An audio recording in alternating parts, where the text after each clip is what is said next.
बिस्मिल्लाहिर्रहमानिर्रहीम। इय्याका नअबुदु व इय्याका नस्तईन। अल्लाहुम्मा आइन्नी अला ज़िक्रिका व शुक्रिका व हुस्नि इबादतिक। आमीन। सदक़ल्लाहुल अज़ीम। अस्सलाम वालेकुम। MTL टीवी के साथ मैं हूं MTL। आज हम बात करेंगे इमरान खान से PTI के वक्त की मुलाकात, मौलाना फजलुर रहमान का एक पुल का काम आईनी तरामीम के लिए, बिलावल सरदारी की धमकियां और एक नई तरमीम में इजाफा। आज PTI का वक्त जो है, सुबह में उसकी मुलाकात तय थी, जिसमें असद कैसर भी थे, हामिद रजा भी थे, सलमान अकरम राजा थे और बैरिस्टर गौहर अली खान थे। सुबह में जब ये लोग मुलाकात के लिए गए तो उन्हें जेल इंतजामिया ने बताया कि हम 2 लोगों को जाने देंगे, 2 लोगों को नहीं। सलमान अकरम राजा और हामिद रजा, इनको नहीं जाने देंगे, इनको मुलाकात की इजाज़त नहीं। लेकिन बहरहाल वो उन्होंने कहा जाएंगे तो हम सब जाएंगे, वरना कोई नहीं जाए। काफ़ी देर के बाद बहरहाल वो वापस आ गया, मौलाना फजलुर रहमान के पास आया जी। उन्होंने बिलावल भुट्टो जरदारी से बात की और जरदारी साहब ने फिर उन्हें इजाज़त दिलाई और वो जाके मुलाकात हुई। और वो मुलाकात जो 1.5 घंटा होनी थी, वो तकरीबन 45 मिनट, आधे वक्त। अच्छा, उसमें भी 15 मिनट तक बकौल जब प्रेस से बात की बैरिस्टर गौहर अली खान ने, तो उन्होंने कहा कि जी 15 मिनट इमरान खान ने अपने मसाइल बताए कि जी पिछले जो ज़ाहिर 3 तारीख से क्या हो रहा था। 5 दिन तक तो उन्होंने कहा बिजली नहीं थी, टेलीविज़न की सहूलत वापस ले ली गई है, अखबार की सहूलत वापस ले ली गई है। और इस तरह उन्होंने जब वक्त ने उन्हें आईनी तरामीम के हवाले से बताया और मौलाना से अपनी गुफ्तगू के हवाले से बताया, तो इमरान खान ने इसे एक मुस्बत पेशरफ्त करार दिया और ये कहा कि जी आप मौलाना साहब के साथ इंटैक्ट रहें और गुफ्तगू को जारी रखें। के बाद उन्होंने कहा कि जी हमारे लोगों को गिरफ्तार किया गया।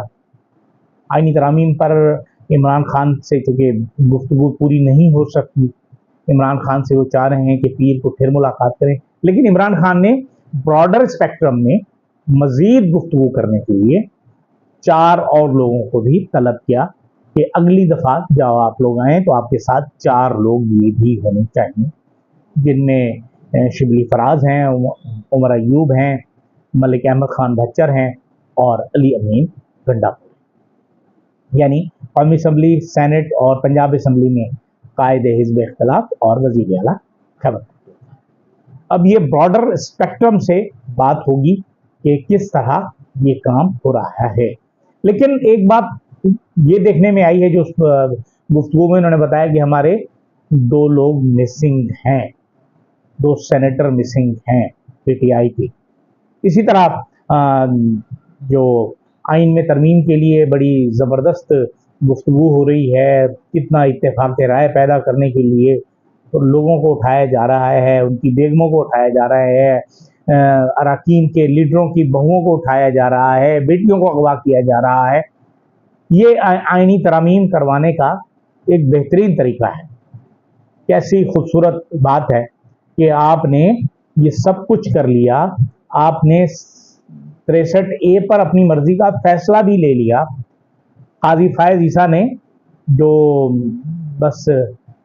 किरदार अदा किया, उन्होंने तो सुप्रीम कोर्ट की इज्जत को चौक चौराहे पर लाकर खड़ा कर दिया। अदालती निज़ाम वैसे ही माशाल्लाह बहुत अच्छा था, अब इन्होंने उस निज़ाम को गटर में फेंक दिया, अदालतों के नाम को उन्होंने रुस्वा कर दिया।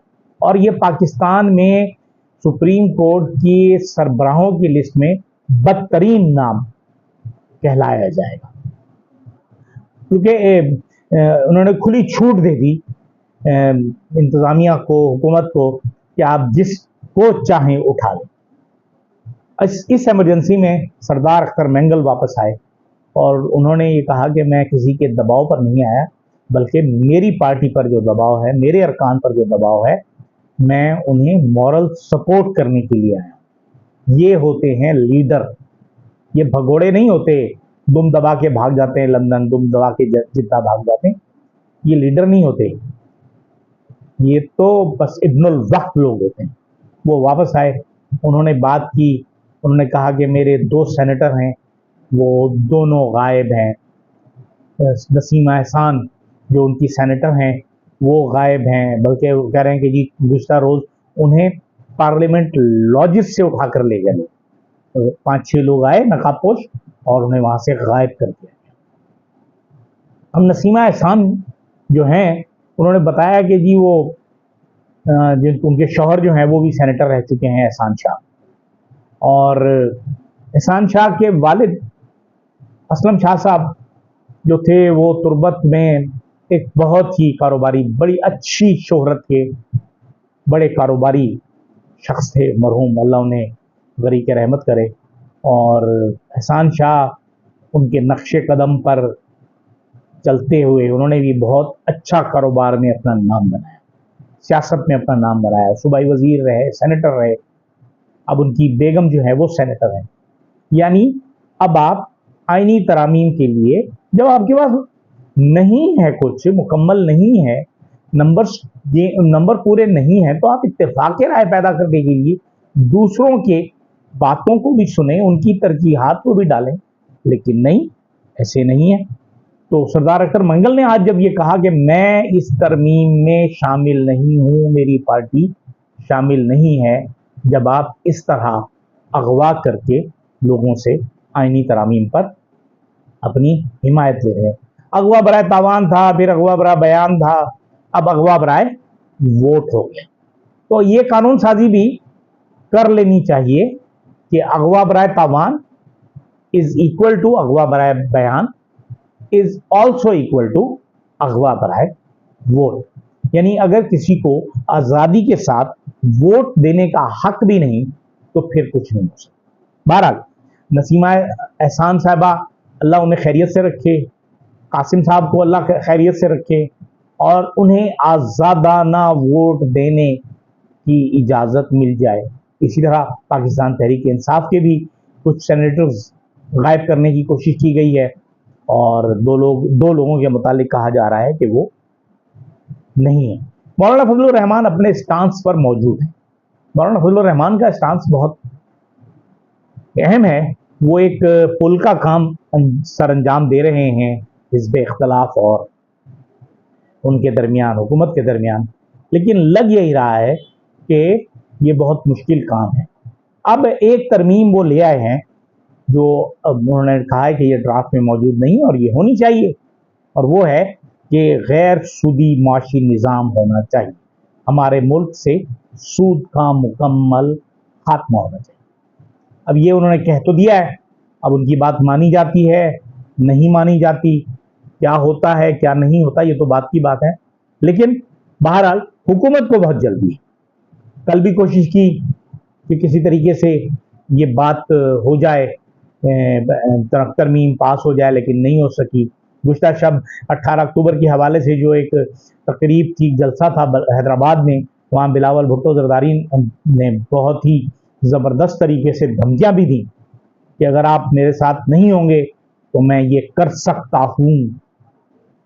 بلاول زرداری صاحب آپ کر سکتے ہیں, آپ زرداری ہیں, اور زرداریوں کی تو یہ تاریخ ہے کہ کیسے وہ لوگوں کو خریدتے ہیں, کیسے وہ لوگوں کے لیے بریف کیس لے جاتے ہیں, اور وہ کام تو آپ کریں گے. اگر نہیں کریں گے آپ کوئی کام تو وہ صرف ایک کام ہوگا, وہ آپ اپنی والدہ کے قاتلوں کو تلاش نہیں کر پائیں گے. یہ آپ کی قسمت میں نہیں ہے. اگر آپ آج قاضی فائز عیسیٰ کی تعریف کر رہے ہیں کہ اس نے آپ کے نانا کو انصاف دیا, تو کم از کم نانا کی سنت پر 1% تو عمل کر لیتے آپ. جس نانا نے ایک اسٹانس لیا, اپنے پوائنٹ آف ویو پہ, اسٹرانگ اوپینین پہ کھڑا ہو گیا اور سولی پر لٹک گیا, آپ انہی لوگوں کے بوٹ پالش کر رہے ہیں, اور آج وہی لوگ آپ سے ترمیم کروانا چاہ رہے ہیں. لگتا تو یہی ہے کہ آپ نانا کی سنت پر نہیں بلکہ अब्बा की सुन्नत पर अमल करना चाह रहे हैं, क्योंकि आपके अब्बा की सुन्नत जो है वो सिर्फ और सिर्फ पैसा कमाना है और उसकी राह में आने वाली हर रुकावट को दूर कर देना है। उसके लिए माल, जायदाद, दौलत, ज़मीन, पार्टी, कोई भी चीज़ हो उस पर कब्जा कर लेना है। अगर आप इस सुन्नत पर अमल करेंगे तो यकीनन इस सुन्नत पर अमल करने वाले आपके दूसरे बहनें भी हो सकती हैं। कोई दूसरी बहन आ गई तो वो क्या करेगी। इजाज़त दीजिए, अल्लाह हाफ़िज़।